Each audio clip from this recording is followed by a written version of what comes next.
Have you ever been stuck in the diet cycle? You start strong, hiring a pricey personal trainer, hitting the gym 5 days a week, pushing yourself until you're exhausted. You lose weight fast, hit your goal, and feel great for a moment. But then you stop the intense training because it was too stressful or too hard to maintain. And before you know it, the weight comes flooding back. Why does this happen? We often focus on the finish line, but we miss the 2-year rule. Researchers suggest that for your body to truly recognize this new weight as normal, you need to successfully maintain it for at least 2 years. If you burn out during the initial diet phase, you'll quickly reverse your progress.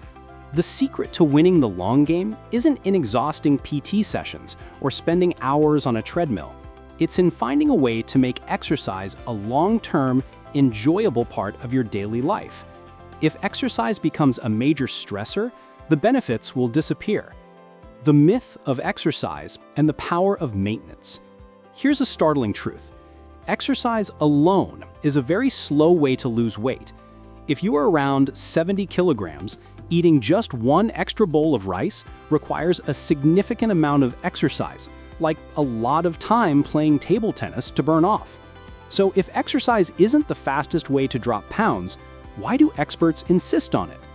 Exercise is absolutely crucial for maintaining weight loss.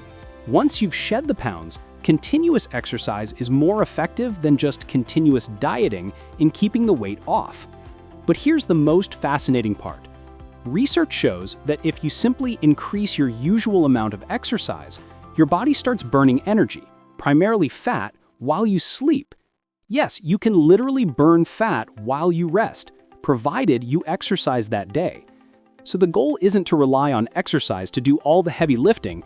The goal is to create consistent habits that keep your fat-burning furnace running long after you finish moving. The Breathless Principle and daily wins. How do we build this sustainable habit? The key is breathlessness.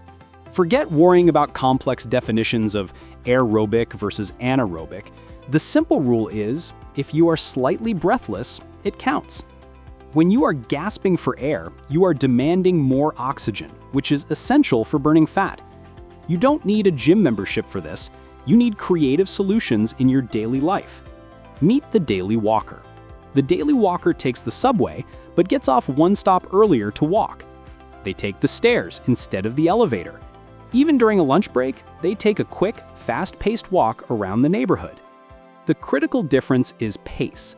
Window shopping casually while admiring the flowers, although better than doing nothing, offers limited effectiveness. You must aim for that breathless feeling. When you find that the pace that used to make you breathless no longer does, that's a sign that your fat-burning ability has improved. It's time to increase the pace or distance slightly. And remember the golden rule. Try to exercise daily. Even dividing up short bouts of exercise, like 10 minutes at a time throughout the day, is better than nothing, aiming for 30 minutes total daily. The danger zones: fat, muscle, and longevity. When we talk about fat loss, we have to talk about where the fat is. When you diet correctly and add movement, your body targets fat in a specific order. 1. Visceral fat, inner belly fat. This is the fat wrapped around your organs. It burns fastest, which is why people often notice their upper belly shrinking quickly. 2. Upper body subcutaneous fat. General body fat starts to decrease. 3. Lower body subcutaneous fat. The fat in the lower abdomen and thighs is the slowest to leave. This is especially true for women, as this fat often serves an evolutionary role in preparation for pregnancy. While visceral fat is the first to go, it is also the most dangerous. Visceral fat is highly active. It releases energy quickly, flooding the bloodstream with fat. This excess fat can accumulate in the liver, leading to fatty liver disease, which can progress to cirrhosis. If fat accumulates in the muscle, it impairs insulin function, worsening blood sugar control. This dangerous environment significantly raises the risk of severe health issues, like arteriosclerosis, and a higher risk of cancers like breast, colorectal, kidney, and thyroid. This brings us to the crucial role of muscle. Muscle is the foundation of anti-aging.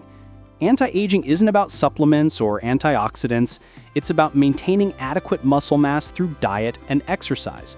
Strong core and leg muscles are essential. If your muscles are weak, particularly as you age, you risk severe issues like chronic knee pain, back, falls, and lowered quality of life. Muscle also plays a huge role in stabilizing blood sugar and preventing metabolic syndrome. Therefore, maintaining muscle mass is vital, especially because aggressive dieting can cause muscle loss, which is counterproductive. Avoiding pitfalls and measuring success. While building muscle, squats, push-ups, planks, and getting breathless are key, we must watch out for two major pitfalls. Pitfall 1. Alcohol and the aftermath. Many people exercise hard all week, only to undo their efforts on the weekend. Having alcohol stimulates the appetite significantly. Studies show that people consume 1.5 to 2 times more calories when drinking compared to when they are sober, especially when paired with fatty foods like pork belly. If you are trying to maintain a healthy weight, be cautious about pairing drinking with heavy meals. Pitfall 2. Bad timing. Avoid exercising vigorously immediately after a meal as it interferes with digestion. Light movement is fine, but wait about 30 minutes for intense exercise. Conversely, while some people swear by exercising on an empty stomach, fasted cardio, excessive exercise in this state can spike stress hormones and disrupt your metabolism. For most people, a light workout in the morning is ideal because it energizes the body and boosts that important basal metabolic rate throughout the day. Finally, how do you know if you are succeeding? Don't rely solely on the scale. The fastest, simplest way to check your visceral fat risk is to measure your waist circumference. For men, a waist measurement over 90 centimeters, that's about 35.4 inches, suggests a potentially high accumulation of visceral fat. For women, a measurement over 85 centimeters, that's about 33.5 inches, is a similar indicator. Conclusion: your long-term blueprint. Successful long-term health isn't about punishment, it's about consistent effort and clever planning. Here is your blueprint for success, built on the principles of sustainability and longevity. 1. Seek breathlessness. Incorporate daily activities that make you slightly winded, like walking faster or climbing stairs. 2. Focus on the big muscles. Maintain core and leg strength through activities like squats or planks. 3. Choose consistency over intensity. Find movement that you enjoy and can maintain long-term. Try to move every day. 4. Guard your muscle. Be cautious with dieting, especially as you age, to avoid losing valuable muscle mass. 5. Measure your health. Use your waistline as a key indicator of internal health, not just the number on the scale.